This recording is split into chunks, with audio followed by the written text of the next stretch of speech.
So at first glance, the hood looks pretty good. It's straight, relatively solid. There's some original paint on the interior. Doesn't look too bad.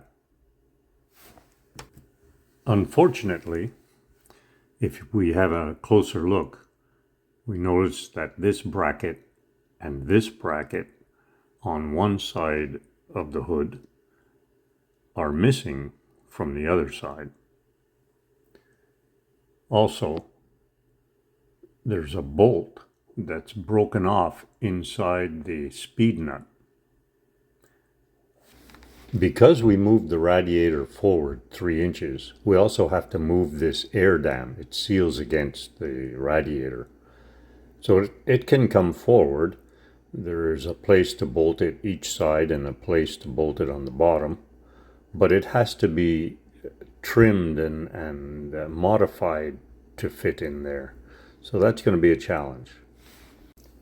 The biggest issue is the flange missing from the front edge of the hood.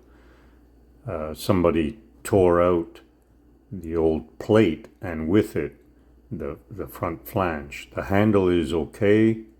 It actuates in 2 places the hood release, and the new plate looks like it will work fine, but it has to be bolted onto that flange that's missing. So we have to create that.